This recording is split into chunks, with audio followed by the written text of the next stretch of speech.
Wait 1 second. I think I blinked. Has it really been 4 years? My name is Amy Chen. I am an immigrant, a daughter, and a proud member of what is truly the best community ever, the class of 2024. We are an incredibly unique cohort, and I want to take us down a quick stroll down memory lane, and take us to the very beginning and just highlight how far we've come to be celebrating here today. 4 years ago, I was a hopeful applicant looking into optometry school because I wanted to make a difference in people's lives. It was not as simple as love at first sight, and not many of you know this, but I shadowed a dentist. But I quickly realized that I was too big a fan of talking to the patients to not to go down that route. Many of us here today have had unconventional starts. For example, going to art school, working in animation, moving out of your home country or your home state, or being a first-generation college student. However, no matter the path, we all sat together for the first time on interview day in Minor Hall room 489, a place that we would all know really, really well very, very soon. And let me tell you, I was sweating that morning in January of 2020, and not because of the thermostat in 49, nor because of the nice professional-looking coat that my mother had let me borrow. We were the last class to have this traditional interview experience, and I will forever remember that jolt I felt at each ding before the exam door opened for the next interview question. I looked around 489 and realized I could actually see myself here with this group, who would be some of the best friends I have for life. Things changed quite quickly that year as the pandemic progressed and many plans were shaken up. But in August of 2020, when traffic was non-existent on campus, gas was just under $3 a gallon, and our newfound class gathered again here in Berkeley, albeit mostly virtually. We zoomed into our first double vision social and cheersed our camera celebrating the start of something new. We scrambled for pre-clinics practice slots while cursing the internet speeds, which were never fast enough. By our very first practical, I had examined my partner's eyes over a dozen times as we were pod mates. And yet, my hand still shook as I asked, "Tell me when this letter is blurry." Performing NPA. It was impressive it was ever clear in the first place with that level of seismic activity. When second year started, our class finally got together on that first day as a whole and picked our unofficially official seats. My spot in the second row in 489 doesn't have my name on it, but after a few days it sure felt like mine. My upperclassman mentor, had warned that didactics would only get harder, and oh yes, he was correct. However, he also reminded me that all of our instructors want to see us succeed.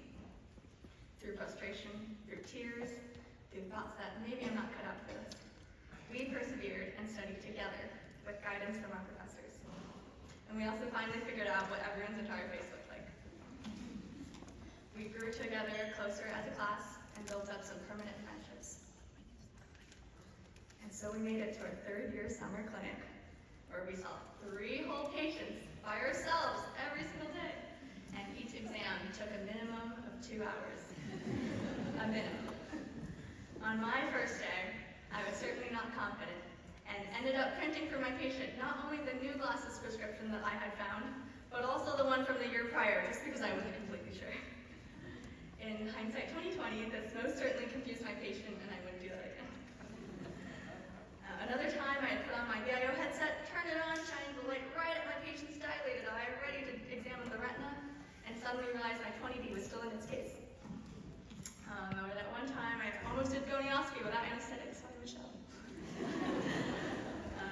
Clinical rotations in 3rd and 4th years have been times of tremendous growth for me, learning through experience, learning through mistakes. I am incredibly thankful to my instructors who push me to be better every single day. As Dr. Ozawa once said, if you follow clinical guidelines based on scientific data, you practice with the knowledge of doctors with decades more experience than you. Dr. Dister also added that if you do that and your patients like you, you're less likely to get sued. I take the advice of those smarter and more experienced than me to heart. Medicine and optometry are constantly evolving. Even in our 4 years here, we have learned about new treatments and new ways to manage disease, as well as prescribe brand new technology technology, glasses, and contacts that weren't there 4 years ago. I hope to take from my time here that curiosity and hunger for learning and to constantly stay on top of it.